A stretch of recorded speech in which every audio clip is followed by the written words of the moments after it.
After finding out my wife cheated on me with my brother, I'm torn between heartbreak and revenge. My life had always been ordinary: work, home, and the comforting routine of married life with Claire. We had our ups and downs, like any couple, but I never doubted our love. That was, until the day everything changed. It was a rainy Friday evening, and I was running late from work. Claire had mentioned she was cooking dinner for us, and I couldn't wait to get home to enjoy it together. As I parked the car and stepped into the house, I was greeted by the familiar sense of rosemary and garlic wafting from the kitchen. "Hey, babe. I'm home," I called out, slipping off my shoes. The house felt warm and inviting, a stark contrast to the storm brewing outside. But instead of her usual cheerful response, there was silence. I frowned, walking towards the kitchen, where I expected to find Claire bustling about, but what I found made my heart drop. There she was, Claire, and beside her was my mother, Linda, both laughing together in a way that felt oddly intimate. The sight of them so close, their heads bent together, sent a chill down my spine. As I entered the kitchen, they both turned to look at me, the laughter dying on their lips. "Oh, Jake, you're home," Claire exclaimed, though her tone felt forced. "Yeah, I can see that," I replied, trying to mask the confusion swirling in my mind. "What's going on?" "Oh, just a little surprise for dinner," Linda said, her smile too wide, her eyes glinting with something I couldn't place. I forced a smile back, but inside, a knot began to tighten in my stomach. I had always felt a strong connection between my wife and my mother. After all, they had spent a lot of time together while I was working, but this felt different. There was an energy in the room, something unspoken, something that set my nerves on edge. After dinner, I decided to retreat to the living room, hoping to clear my head. I needed some time to process what I had just seen. Claire joined me after a while, her demeanor suddenly shifting from the cheerful woman I had just dined with to someone I barely recognized. "Is everything okay?" she asked, her brow furrowing as she noticed my silence. "Yeah, just tired," I lied, trying to brush off the nagging feelings. But I couldn't shake the image of them together in the kitchen from my mind. As the evening dragged on, I began to feel more anxious. Claire seemed on edge too, and it was almost as if we were both tiptoeing around the unspoken tension that had built up. Finally, as we sat on the couch in silence, I decided I couldn't hold back any longer. "Did you and my mom seem close tonight?" I asked cautiously. Claire's eyes widened in surprise, and for a moment, she looked genuinely taken aback. "What do you mean?" she replied, avoiding my gaze. "You just seemed—" "I don't know, more than just mother and daughter-in-law," I pressed, trying to gauge her reaction. She hesitated, and in that silence, I could feel the ground shifting beneath me. "Jake, it's not what you think," she finally said, her voice trembling slightly. I felt a surge of anger and fear. "Then what is it, Claire?" Because it felt wrong. It felt off. Just as she opened her mouth to respond, the doorbell rang, cutting through the tension. I glanced at her, confusion written across my face. Who could that be? Claire stood up, her face pale. "I'll get it," she said, and I noticed her hands shaking slightly as she walked toward the door. When she opened it, I couldn't see who was standing there, but Claire's expression shifted dramatically. Her eyes widened, and her mouth fell slightly open as if she had seen a ghost. "Mom," she breathed, her voice barely a whisper. My heart raced, a wave of nausea washing over me. What was happening? Why was my mother here at this hour? "Can we talk?" Linda asked, her voice low and serious. I got up, my instincts screaming that something was very wrong. "What's going on?" I demanded, my heart pounding in my chest. But as I looked between them, I felt the ground beneath me begin to crumble. Whatever was happening, I knew it was about to change everything. Little did I know, the truth would be more brutal than I could ever imagine. The atmosphere in the room shifted dramatically as my mother stepped inside, her expression grave. I stood there, caught in a whirlwind of confusion and dread, unable to process what was happening. "Jake," Linda said, her voice steady but tinged with urgency, "we need to talk about Claire." "About what?" I snapped, my heart racing. "What's going on?" Claire's face was a mask of shock, and I could see the color draining from her cheeks. "Mom, please," she pleaded, stepping forward, but Linda raised her hand, silencing her. "This is important," Linda said, her eyes locked onto mine. "You deserve to know the truth." I felt a pit form in my stomach. The air was thick with unspoken words, and the tension was palpable. "What truth?" I pressed, desperate for clarity. Linda glanced at Claire, then back at me. "What I'm about to say is hard, but you need to hear it. Claire and we've been seeing each other." The words hung in the air like a thunderclap, shocking me into silence.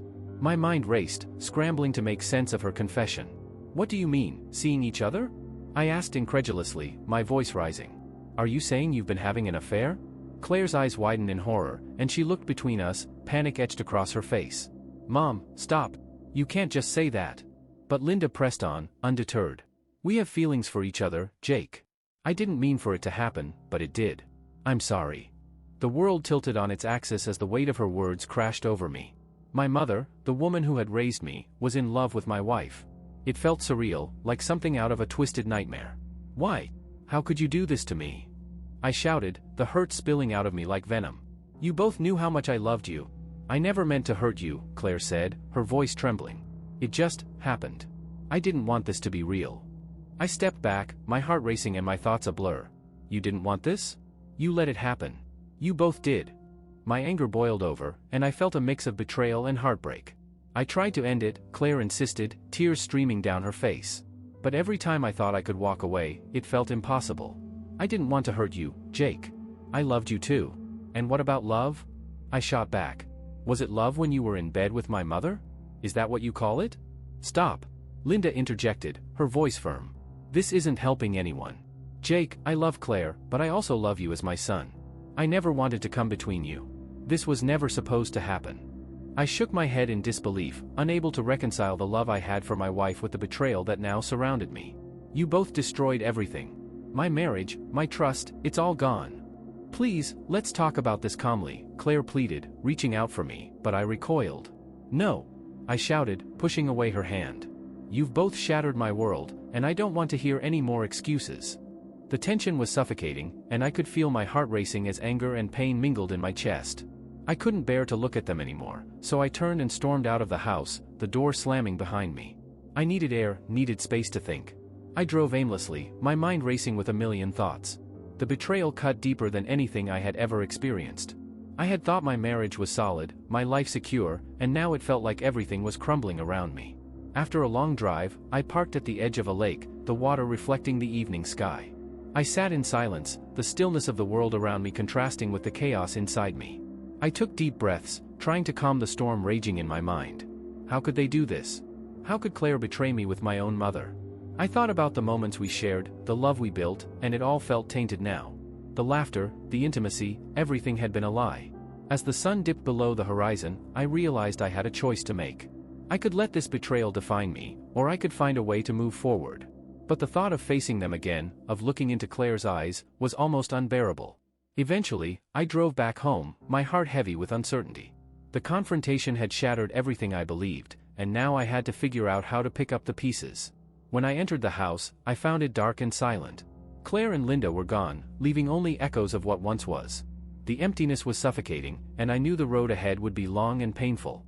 But I also knew I had to confront the truth, no matter how brutal it was. The next few days were a blur of emotions. I moved through the motions of my life, but the world felt different, hazy, surreal, as if I were watching everything from a distance.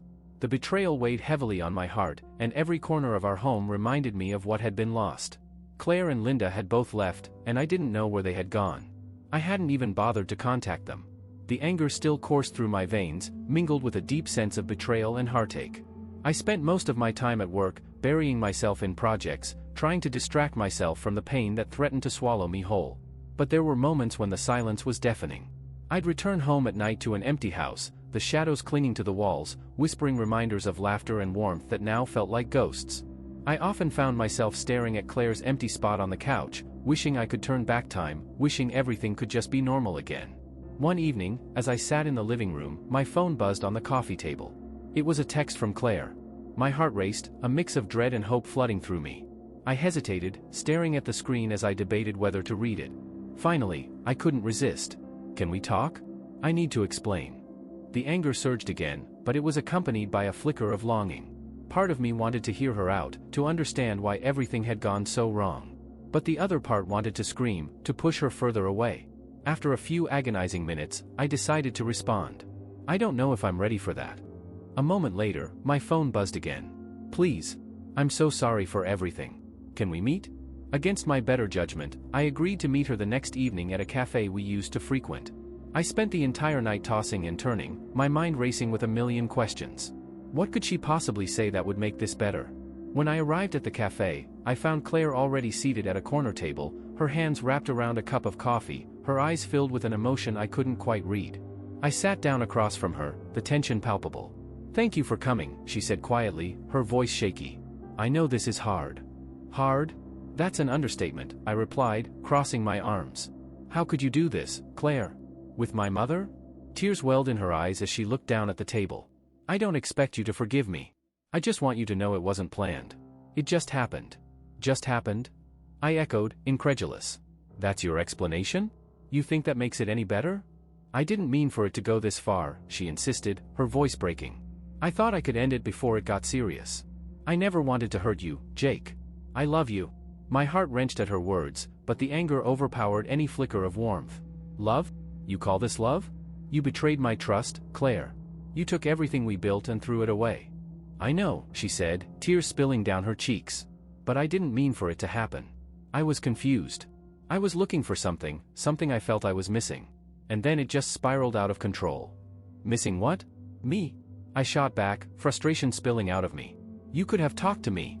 We could have worked on things together." She shook her head, her eyes pleading. "I know, and I'm so sorry. I wish I could take it all back. I just want a chance to make things right." I stared at her, my heart battling with my mind. Could I really consider giving her another chance? The thought felt impossible. But then again, the love we shared wasn't just erased. "What about my mom?" I asked, my voice low. "What happens with her?" Claire looked down, the shame evident on her face. "I don't know, Jake. I know it's a mess. She's trying to sort her own feelings, just like I am." "Are you still seeing her?" I asked, the words tasting bitter in my mouth. "No," she exclaimed, desperation in her voice. "I cut ties. I realized it was wrong. I want to focus on us." Silence enveloped us, thick and heavy. I couldn't believe what I was hearing. Could I really trust her again? Could we possibly rebuild after such a betrayal? I took a deep breath, feeling the weight of the moment. "I don't know if I can do this, Claire. You've shattered my trust." "I understand," she said softly, her voice barely above a whisper. "But I'm willing to do whatever it takes to earn it back. I'll fight for us, Jake." The flicker of hope was almost painful to hold on to. Maybe, just maybe, we could find a way forward. But the scars of betrayal ran deep, and I knew it would take time I wasn't sure I was ready to give. "I need time to think," I said finally, rising from the table. "I can't promise anything right now." "Just, don't give up on us," Claire pleaded, her eyes wide with fear. As I walked out of the cafe, my heart felt heavy, burdened with uncertainty. The road ahead was daunting, and I didn't know if I could ever truly forgive her. But one thing was clear, our lives had been irrevocably changed, and I was left grappling with the aftermath of a betrayal that would haunt me for a long time. The following weeks dragged on, each day a blend of routine and heartbreak. I returned to work, trying to focus on tasks and meetings, but my mind was never fully present. I found myself daydreaming about the past, the quiet evenings spent on the couch with Claire, the laughter we shared. Those memories felt like shards of glass now, beautiful yet painful to touch. I avoided contact with Claire for a while, giving myself the space I desperately needed. But as days turned into weeks, the weight of our situation pressed down on me. I longed for some resolution, yet I was terrified of facing her again. Finally, one afternoon, I received a message from Claire. "Can we meet? I miss you." After some hesitation, I agreed to meet her at a park. The setting felt neutral, away from the charged atmosphere of our home. I arrived early, my heart racing with anticipation and dread. When I saw her, sitting on a bench with her head down, I felt a rush of emotions. Claire looked up, her eyes searching mine, and for a moment, all the anger and betrayal melted away, replaced by the love I still had for her. "Hey," she said softly, her voice trembling. "Thank you for coming." "Yeah," I replied, taking a seat beside her. "I've been thinking a lot." "Me too," Claire said, her fingers nervously twisting in her lap. "I want to make things right, Jake. I want to show you I can be better." I glanced around, taking in the sights of the park, the children playing, couples walking hand in hand.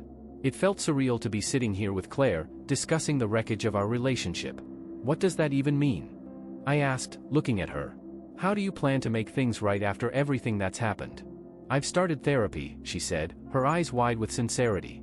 "I realized I need to understand why I made such terrible choices. I want to learn and grow, not just for myself but for us." My heart wavered at her words. I wanted to believe her, but a part of me still clung to the hurt. "And my mom? What happens with her?" I pressed, needing to hear it. Claire sighed, her face falling. "We ended things completely. I told her I couldn't be with her, that it was wrong on so many levels. I care about her, but not like that. You have to know that you're the one I love." Her admission echoed in my heart, reigniting that flicker of hope I had been trying to suppress. "I don't know how to move past this," I said honestly. "It feels like everything we built has crumbled." "I understand," Claire replied. "But I want to work on it, together. I'll do anything to prove to you that I'm committed to making this right."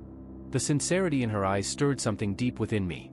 I thought about the love we once shared, the dreams we had. Could we rebuild from the ashes of this betrayal? "I need time," I said finally, my voice steady. "I can't just jump back into things. It'll take time to trust you again." "Take all the time you need," Claire said, her voice a gentle whisper. "I'll wait. I love you, Jake. I'll never stop fighting for us."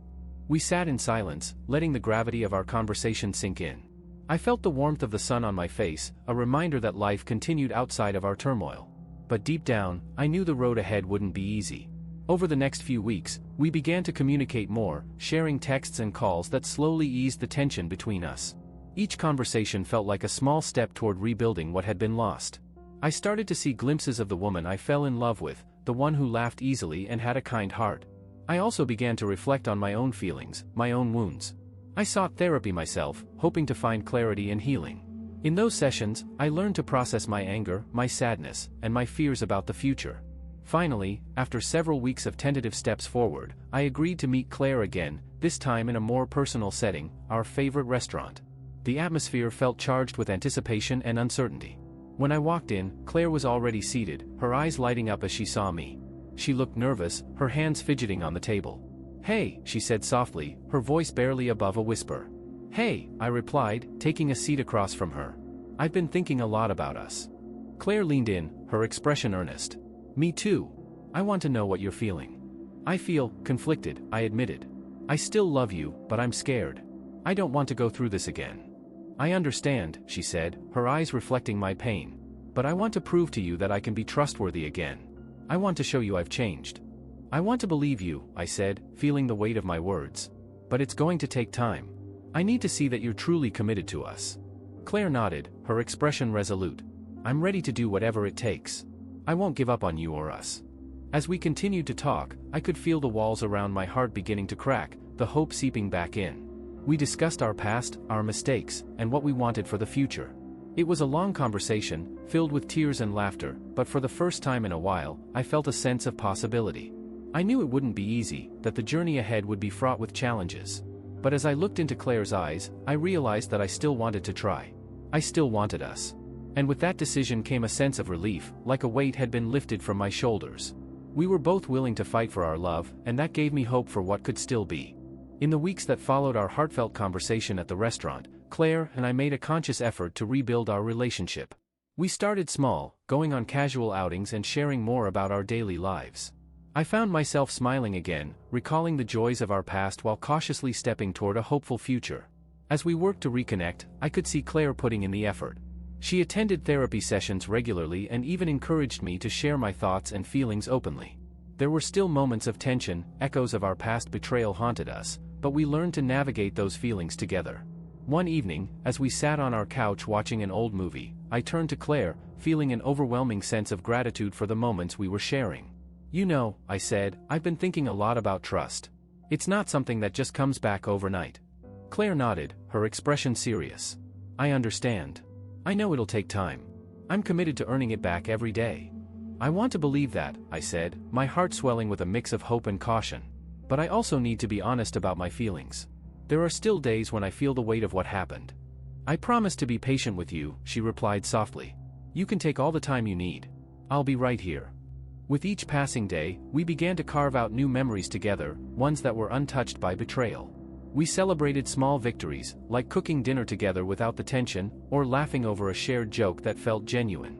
We rediscovered the bond that had drawn us to each other in the first place. One weekend, I suggested we take a short trip to the mountains. It was a place we used to love, filled with hiking trails and stunning views. Claire's eyes lit up at the idea, and we spent the next few days exploring the outdoors, away from the weight of our everyday lives. As we hiked along the trails, the beauty of nature enveloped us, and for the first time in a long while, I felt a sense of peace. We reached a scenic overlook, and I paused to take in the view. The sun was setting, casting a warm glow over the landscape. I turned to Claire, who stood beside me, her eyes sparkling with excitement. "This is beautiful," she said, her voice filled with awe. Yeah, I agreed, taking a deep breath. It feels like a new beginning. Claire smiled, and in that moment, I realized how far we had come. We had faced the darkness together and emerged on the other side, still standing, still willing to fight for each other. That evening, as we sat by the campfire, the stars twinkling overhead, I took Claire's hand in mine. I want you to know that I'm working on trusting you again, I said, feeling vulnerable yet hopeful. I'll never take that for granted, she replied, squeezing my hand. I love you, Jake, and I'm so grateful for this chance. As we shared stories and laughed under the night sky, I felt a shift within me. Yes, the scars of betrayal would always be a part of our journey, but so too would the resilience we had built together. By the end of the trip, I felt a renewed sense of commitment. We had faced the worst of our relationship and were still willing to try, to grow. We drove back home with a newfound understanding of each other, ready to embrace whatever came next. Weeks turned into months, and though the road wasn't always smooth, we continued to put in the effort.